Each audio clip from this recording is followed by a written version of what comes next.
নমস্কার। তো একেন বাবু আবার ফিরতে চলেছে। তা পুরোপুরি একেন ট্রেলারটা আমি দেখলাম। ট্রেলারটা কেমন লাগলো? ট্রেলারটা দেখে আমি খুব অবাক হলাম, হতাশ হলাম। যেরকম আমাদেরকে বোঝানো হয়েছিল, দেখানো হয়েছিল রাজুদাকে দেখতে পাবো। রাজুদা কোথায়? রাজুদার একেন বাবুর কিছু তো পোরশন থাকবে নাকি? এই যে একটা ভিডিও ছেড়ে দেওয়া হলো, আমরা রাজুদার তো একটা ক্যামিও এক্সপেক্ট করেছিলাম এবং আমার মতো আশা করি মনে হয় রাজুদা এখন ভাইরাল পাচ্ছেন। রাজুদা তোমার সাথে কিন্তু ধোঁকা হয়ে গেল।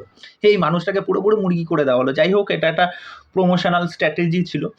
তা ট্রেলার লেভেলে দেখতে গেলে কেমন? দেখুন, ট্রেলার লেভেলে দেখতে গেলে এই ট্রেলারের মধ্যে নতুনত্ব কিন্তু কিচ্ছু নেই। একদম জেনুইনলি বলছি। মোটামুটি ১-২ বছর আগে যেই জিনিসপত্রগুলো দেখেছিলাম সেই জিনিসটাই আছে।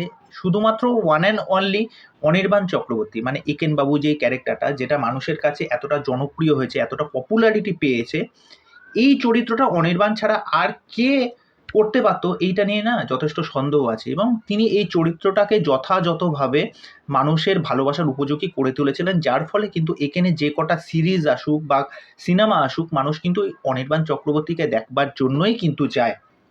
এবার যদি বলি ট্রেলার লেভেলে এটার মধ্যে পজিটিভ দিক আর নেগেটিভ দিক কী কী আছে। নেগেটিভ দিক, এই যে ২০২৫-এ দাঁড়িয়ে ট্রেলারটাকে যে নতুনত্ব করে কিছু প্রোভাইড করবে মানুষের জন্য, সেটা কিন্তু এর মধ্যে কিছুই নেই। যদি বিজিএম এর দিক থেকে আসি, সেই পুরনো একই ধরনের বিজিএম চলছে। তা আরেকটা দিক বলে রাখি, অনেকে যারা সৌম্য ব্যানার্জি এবং দেবপ্রিয় বাগচি মানে এই দুটো ক্যারেক্টার, বাপি আর প্রমথ, এই দুটো মানুষ যবে থেকে বাদ পড়েছে তবে থেকে কিন্তু আশা করি অনেক মানুষ কিন্তু এই কাজটা থেকে মুখ ফিরিয়ে নিয়েছে। শুধুমাত্র অনির্বাণ চক্রবর্তীর দিকে তাকিয়েই কিন্তু এই কাজগুলো দেখতে আসে। যদি এই কথাটা সত্যি হয় আমাকে কিন্তু কমেন্ট বক্সে এই বিষয়টা জানাবেন। দেখুন, যেহেতু হইচইয়ের কাজ সেই জন্য প্রোডাকশন ভ্যালু ভালো, বাইরে গিয়ে শ্যুট করা হয়েছে।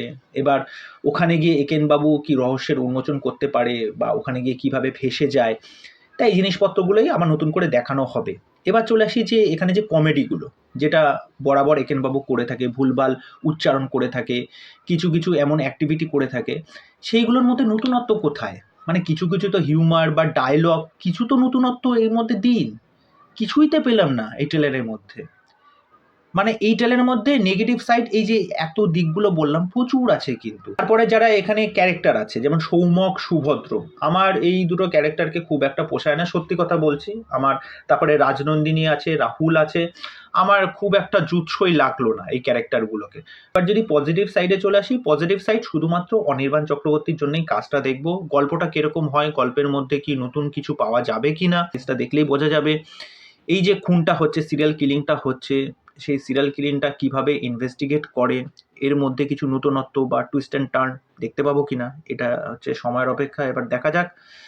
তা ওভারঅল আমার ট্রেলারটা খুব ওকে ওকে মোটামুটি লেগেছে। কেননা জানি আমি মনে হচ্ছে সেই ২-৩ বছর আগে যেরকম ট্রেলার দেখেছিলাম সেই একই ট্রেলার দেখছি। মানে ট্রেলারের মধ্যে কিছু অভিনবত্ব আনার চেষ্টা করবে, এটা হইচইয়ের মধ্যে দেখলাম না। সেই একই গদবাঁধা নিয়মেই চলে আসছে, কোনো চেঞ্জেস নেই। ঠিক আছে?